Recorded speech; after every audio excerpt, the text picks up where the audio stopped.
कर्पूरगौरं करुणावतारं संसारसारम्। ओम शिवाय, जय माता दी। पुनः स्वागत है आप सभी का। चलिए हमारा उत्तम विषय ले लेते हैं। नवंबर महीने में जो ग्रहों का जो गोचरीय व्यवस्था है, इसका सीधा प्रभाव जो धनु राशि के जातक हैं उनके जीवन पर कैसा बना रहेगा, उसके बारे में चर्चा करेंगे। सर्वप्रथम जो ग्रहों का जो गोचर है उसके संबंध में जानकारी ले लेते हैं। सूर्यदेव 16 नवंबर 2024 दिन शनिवार प्रातः 7:41 तक तुला राशि में बने रहेंगे। यहाँ पर जब तक बने रहेंगे तब तक नीच प्रभाव में बने रहेंगे। इसके पश्चात सूर्यदेव वृश्चिक राशि 8 नंबर में मंगल देव के साइन में प्रवेश करेंगे। यहाँ पर सूर्यदेव 15 दिसंबर 2024 दिन होगा रविवार रात्रि 10:19 तक बने रहेंगे। मंगल देव 20 अक्टूबर 2024 दिन था रविवार दोपहर में 2:46 पर इन्होंने कर्क राशि में चंद्रदेव की राशि में प्रवेश किया था। प्रवेश करते ही नीच प्रभावी हो गए थे। अभी यह ग्रह ऐसे ही बने रहेंगे, पूर्ण महीने ये नीच प्रभावी बने रहेंगे। बुधदेव 29 अक्टूबर 2024 दिन मंगलवार रात्रि 10:44 पर इन्होंने वृश्चिक राशि में 8 नंबर में प्रवेश किया था। अभी ये ऐसे ही बने रहेंगे। बृहस्पति देव 9 अक्टूबर 2024 दिन था बुधवार दोपहर में 12:33 पर वृष राशि में बैठे बैठे शुक्रदेव की राशि में बैठे बैठे ये वक्री चाल को इन्होंने धारण कर लिया था। और आगे बढ़ते हुए अगले वर्ष 4 फरवरी 2025 दिन होगा मंगलवार दोपहर में 3:09 पर यह पुनः मार्गी होंगे। वक्री अवस्था की कुल अवधि 119 दिनों के लिए मान्य बनी रहेगी। शुक्रदेव 7 नवंबर 2024 दिन बृहस्पतिवार रात्रि 3:39 तक वृश्चिक राशि 8 नंबर में बने रहेंगे। इसके पश्चात धनु राशि 9 नंबर में गुरुदेव की राशि में प्रवेश कर जाएंगे। यहाँ पर शुक्रदेव 28 दिसंबर 2024 दिन शनिवार रात्रि में 11:48 तक बने रहेंगे। मेजर अपडेट है शनिदेव को लेकर। शनि 15 नवंबर 2024 दिन शुक्रवार सांझ 7:51 तक वक्री बने रहेंगे। इसके पश्चात शनिदेव मार्गी हो जाएंगे। बहुत लंबे समय के बाद ये जर्नी रही इनकी 139 दिनों के लिए। अभी शनिदेव कुंभ राशि 11 नंबर में ही बने रहेंगे। धनु राशि पे ढैया भी आने वाली है 29 मार्च 2025।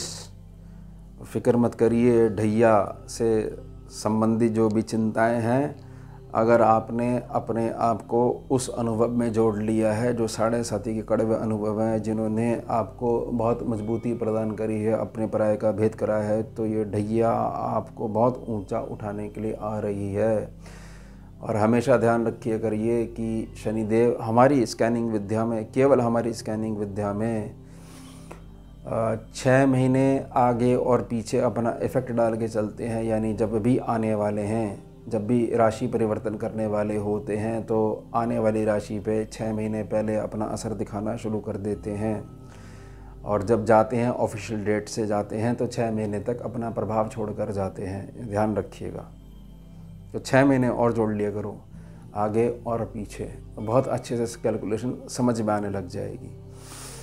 खैर, इस बात को बहुत अच्छे से समझते हैं कि लग्नेश जो हैं देवगुरु बृहस्पति देव यहाँ पर छठे भाव से संबंध रखते हैं, लेकिन वक्री चाल को इन्होंने धारण कर रखा है और ये अगले वर्ष फरवरी जाकर पुनः मार्गी होंगे।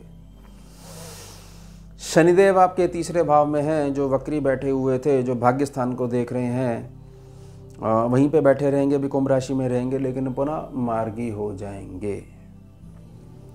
शनि और बृहस्पति देव के संबंध में समझिएगा, स्कैनिंग विद्या में इनको मिरर प्लैनेट्स बोला जाता है। मिरर प्लैनेट्स का अर्थ है कि आपके सम्मुख शनिदेव खड़े हैं तो पीछे बेस बना हुआ है बृहस्पति देव का, और आपके सम्मुख बृहस्पति देव खड़े हुए हैं तो पीछे बेस बना हुआ है शनिदेव का।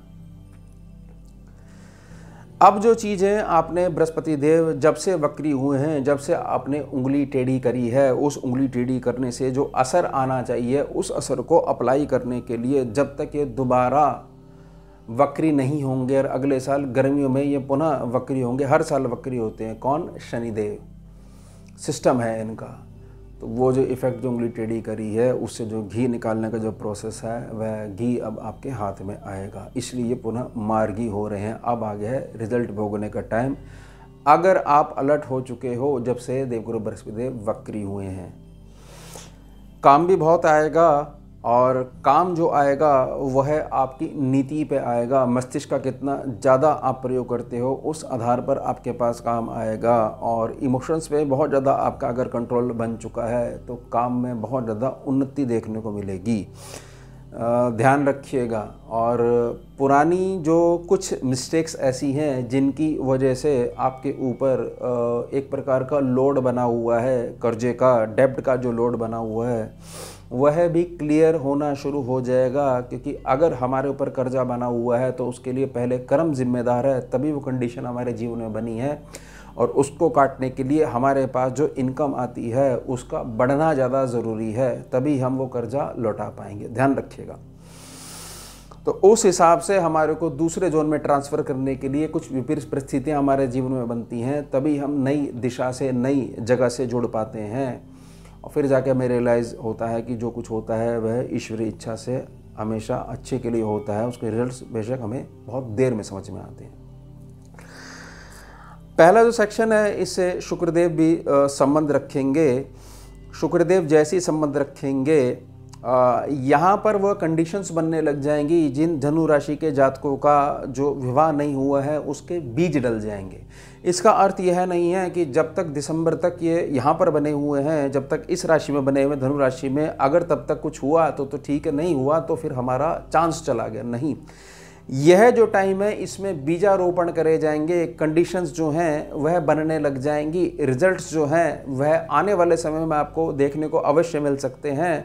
और बहुत अच्छे से अगर आपकी लगन कुंडली काम कर रही है तो विवाह के संबंध में रिजल्ट जो है यह जब तक धनु राशि में इनका स्थान बना रहेगा, इनका पद बना रहेगा, तब तक भी और उस ड्यूरेशन में भी आपको बहुत अच्छे पॉजिटिव रिजल्ट्स आपके विवाह क्षेत्र में देखने को मिल सकते हैं। नहीं तो ये जो गोचरी व्यवस्था है ये बीजारोपण करने के लिए आती है, ये टूल है, ये समझा के जाती है कि ऐसे ऐसे आपको करना है, और फिर जब कंडीशंस बनती हैं तो फिर वो आपको रिजल्ट दे के जाती है।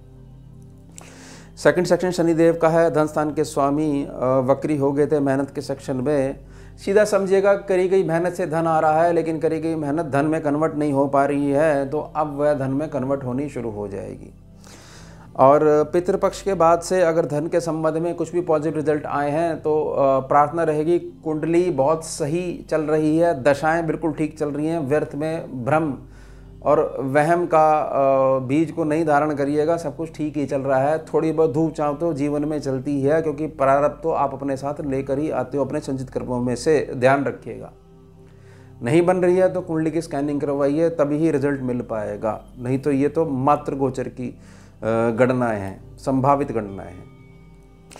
मेहनत के सेक्शन का स्वामी यहीं पे बैठा हुआ है, यानी अब जो ये मार्गी हो गया है तो मार्गी होने से शनिदेव का जो असल जो गेम जो प्लानिंग है वह अप्लाई हो जाएगी और सीधे तौर पर आपका भाग्य निर्माण होगा। और साथ में ही शनि यहाँ बैठे बैठे उस मस्तिष्क की कैलकुलेशन से आपकी तीसरी दृष्टि डाल रहे हैं आपके शुभ त्रिकोण भाव पंचम भाव पे, जहाँ पर मेष राशि है, मंगल देव का साइन है, और मंगल देव जाके भविष्य वाले सेक्शन में, अष्टम भाव वाले सेक्शन में जाकर बैठ गए हैं और आधी पावर उनकी होगी, नीच प्रभावी हो गए हैं।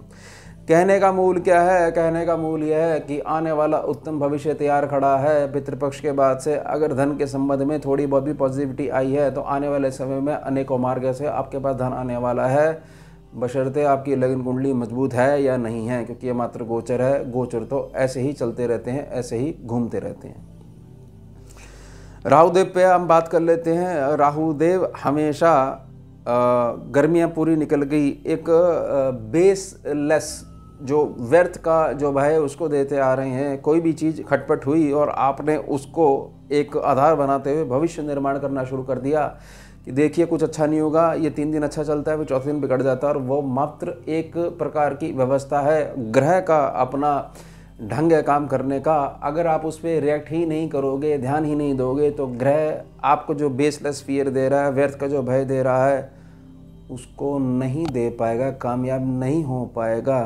आप जो रिएक्ट करते हो, रिएक्ट करके ही एक प्रकार की ग्रह की आप प्राण प्रतिष्ठा कर देते हो। अगर उससे बाहर आ जाओगे तो कोई आपका कुछ बिगाड़ नहीं पा रहा था, आपकी मुख्य समस्या आपका रिएक्शन था, जो कि आपके पास्ट से जुड़ा हुआ था और आप अपनी बुद्धिमत्ता में उसको बदलने का प्रयास कर रहे थे। बार बार याद करके बाहर निकलिए, थोड़ा सा जीव सेवा करिए, गौ माता का स्पर्श करिए, जो स्ट्रीट डॉग्स हैं उनका स्पर्श करिए, जो एक्स्ट्रा जो नेगेटिविटी घुसी हुई है इसको बाहर चैनलाइज करिए, इसको बाहर निकालिए। सब कुछ ठीक होता जा रहा है, उस अवसर को पहचानिएगा, प्रार्थना रहेगी। 5th सेक्शन पे बात कर लेते हैं। 5th सेक्शन मंगलदेव का है, यहाँ के स्वामी बैठ गए हैं। आने वाले 8th सेक्शन में बैठ गए। आने वाला समय यह दिखाएगा कि आप पढ़े लिखों को कैसे पढ़ाते हो, पढ़े लिखों के गुरु कैसे कहलाते हो। वो जो खोया हुआ समय था, ख़ास तौर से अब अगर आपकी आयु 35 से लेकर 42 वर्ष के बीच में है, तो 2008 से लेकर 2010 के मध्य जो समय था, जो आपका अगर बहुत अच्छा समय रहा हो, उस समय को अगर आप याद करते हो तो वह समय पुनः लौटने वाला है, लेकिन धीरे धीरे आने वाले उत्तम भविष्य में। अगर आप ये कैलकुलेशन समझते आ रहे हो कि बृहस्पति देव वक्री हुए तो उसका क्या अर्थ है, अगर आपने वो सारी जो वीडियो मैं आपकी सेवा में बनाता हूँ वो सारी देखी हुई हैं तो, और आगे भी सेवा ऐसी जारी रहेगी। मेरा कार्य मात्र इतना है कि यह चीज़ पॉजिटिव है, आप उठिए और आगे बढ़िए, चलना शुरू करिए। इंतज़ार मत करिए कि कोई गारंटी देगा कि भैया अब बिल्कुल लाइन क्लियर है, अब आगे चलो। आप चलोगे तो लाइन क्लियर होनी शुरू हो जाएगी। इस प्रोसेस पे चलाने के लिए मैं प्रार्थना करता हूँ। तो कहने का तात्पर्य क्या है? कहने का तात्पर्य यह है कि आपकी जो बड़प्पन है, आपका ज़िंदगी का जो अनुभव है, वही आपके उत्तम भविष्य का निर्माण करेगा। अब आपके जीवन में जो आने वाले मित्रगण हैं, वही असली मित्रगण होंगे जो आपको असल में साथ देंगे, और आप स्वयं आपके असली मित्रगण हो, इसकी पहचान भी आपको हो जाएगी। इसलिए बाहरी जगत में किसी की भी आवश्यकता आपको नहीं पड़ने वाली। 6ठे सेक्शन की बात करते हैं। ये शुक्रदेव का साइन है, यहाँ के स्वामी 12th सेक्शन से संबंध रखते हुए फिर जो है आगे मूव करेंगे। 6ठे सेक्शन के मालिक का लगन से संबंध रखना ठीक नहीं है, लेकिन मैं ये कह सकता हूँ जीवन में विवाह के संबंध में, जैसे मैंने पहले प्रार्थना करी कि जैसे जीवन साथी की आपने कल्पना करी है, क्योंकि धनु राशि वाला के पास एक बहुत अच्छी चीज़ है कल्पना और प्लानिंग। उसके पास प्लानिंग बहुत उत्तम होती है, लेकिन परेशानी यह है कि वह अपनी दृष्टि में सामने वाले को हर किसी के साथ अपना इमोशन जोड़ते हुए जब अपनी प्लानिंग उसको बता देता है, तो यहाँ पर ग्रह से आने वाली ऊर्जा डिफ्लेक्ट होके कहीं और चली जाती है और उसको फल नहीं मिल पाता है। तो जैसे जीवन साथी की आप कल्पना कर रहे हो, वैसा वैसा जीवन साथी आपको मिलेगा। जैसा आपको यह चाहिए कि मेरे सुख दुख में मेरा कोई अपना होना चाहिए, उसकी तैयारी होनी शुरू हो चुकी है, ध्यान रखिएगा। और प्रार्थना रहेगी कि इसको ऐसे मत समझिएगा कि शुक्र जैसे ही आगे मूव करेंगे, यानी दिसंबर में जब आगे चले जाएंगे, ये धनु साइन को छोड़ देंगे तो अब कुछ नहीं होने वाला है। वह बीज डालने का प्रोसेस है, ये ध्यान रखिएगा। उसके लिए मैं पुनः प्रार्थना कर रहा हूँ। 7th सेक्शन जो है, 7th सेक्शन बुध के अंडर में है और बुध देव 12th सेक्शन में बने हुए हैं। आपने किसी जातक के बारे में यह चर्चा सुनी होगी कि उनकी बुद्धि का लोहा माना जाता है, तो वह गुण जो धनु राशि का जातक है उसके जीवन में भी रिपीट होने वाला है। ये पहले कब था? 2008 से 2010 के जो वर्ष निकले हैं 2011 तक, यह तब था। अगर उस समय आपकी लगन कुंडली और जो आपकी महादशाएं या योगनी दशाएं अगर ठीक चल रही होंगी तो ही, जिनकी ठीक चल रही है और इस समय जो 35 से 42 वर्ष की आयु के मध्य हैं, मैं उनके संबंध में ज़्यादा कहने का प्रयास कर रहा हूँ।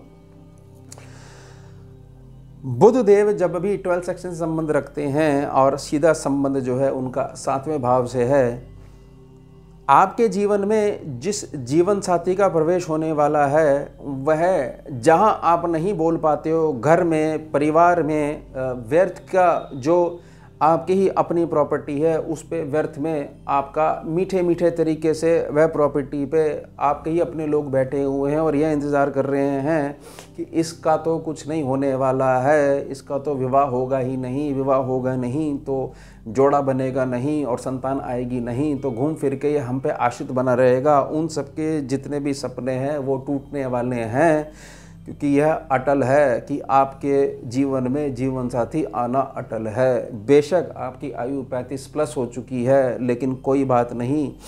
अब जो आपकी प्रोग्रेस होगी, फिर जीवन में पीछे मुड़कर नहीं देखोगे।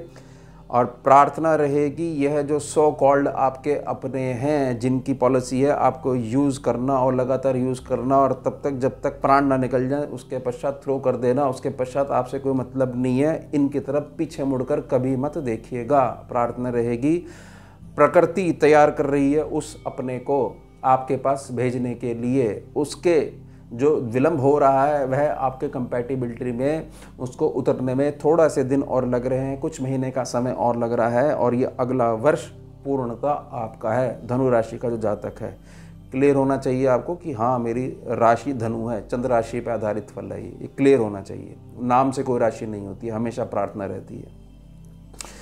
8 सेक्शन की तरफ बढ़ेंगे। 8 सेक्शन पे मंगल देव नीच होके बैठे हुए हैं। प्रार्थना रहेगी कि अपनी ईटिंग हैबिट्स में थोड़ा सा परिवर्तन लेके आइएगा।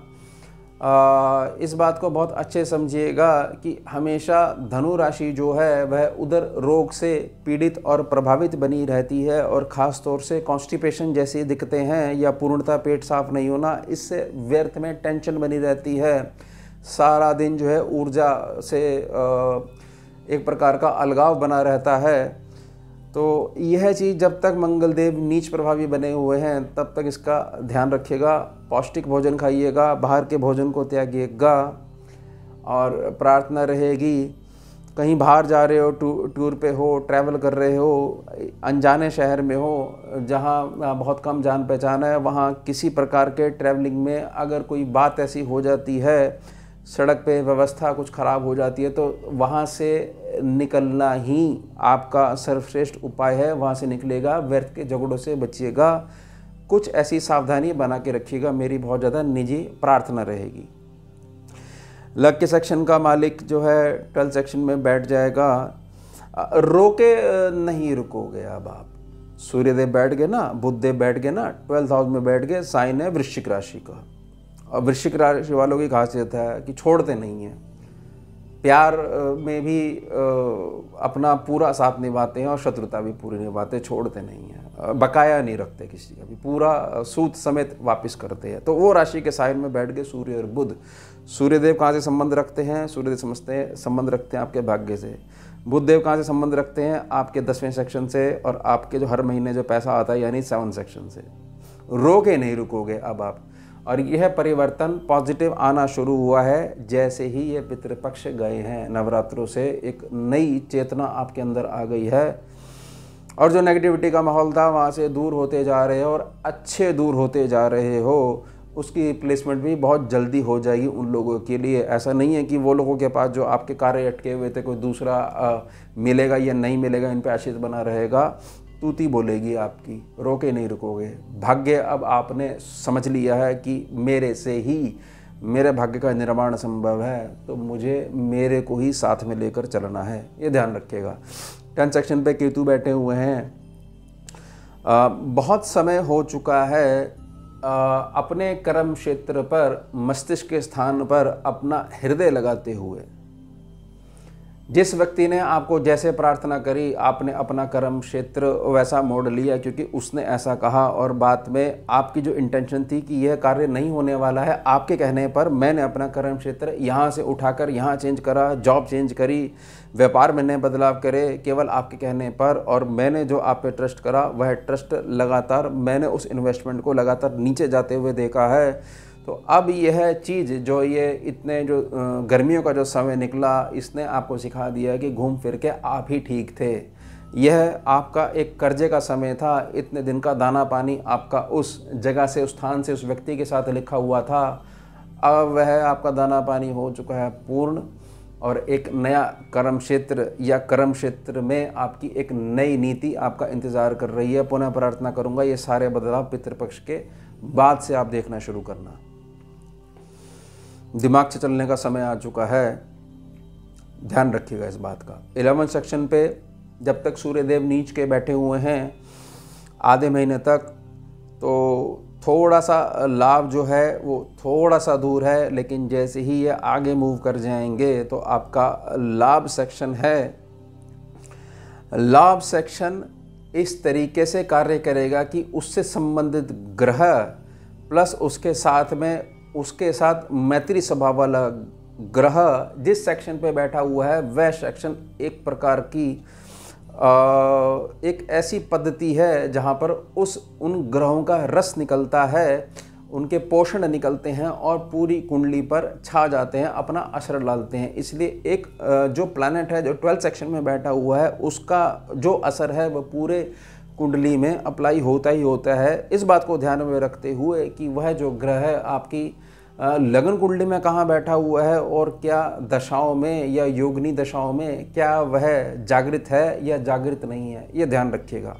यानी होने क्या वाला है, आने वाले समय में मात्र लाभ ही देखोगे। और पुनः प्रार्थना रहेगी अगला वर्ष आपका है पूरा 2025 और बड़ा बदलाव होगा अगले वर्ष अगस्त से नवंबर के बीच में, ध्यान रखिएगा।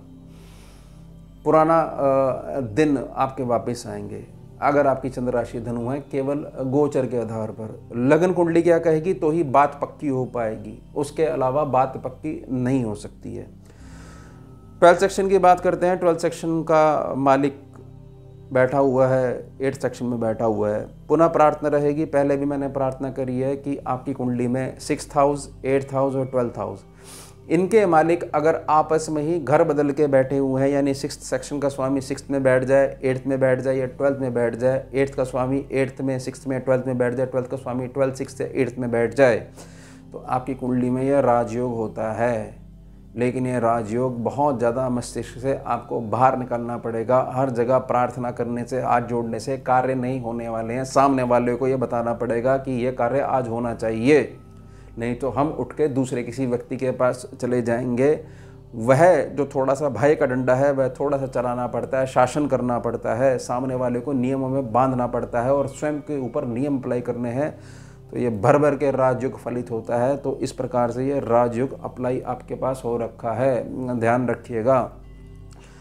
ये थोड़ा सा कच्चा है, लेकिन ये जो कच्चापन है, क्योंकि एल साइन है यहाँ पर, नीच के मंगल देव हैं, शुक्रदेव जब आगे मूव करेंगे लगन में आ जाएंगे, 9 नंबर में आ जाएंगे और इस बात को समझिएगा शनिदेव मार्गी हो जाएंगे। केतु की जो मैंने सावधानी बता दी और सावधानी आप ध्यान रखोगे, और सूर्य बुध का जो आशीर्वाद बनेगा वह आपको जब बनाना शुरू करेगा तो यहाँ पर मंगल देव की जो कमी है वह कमी भी पूरी होनी शुरू हो जाएगी।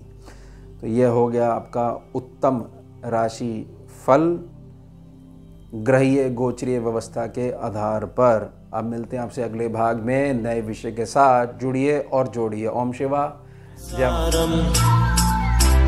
भुजगेन्द्रहारम् कर्पूरगौरं करुणावतारं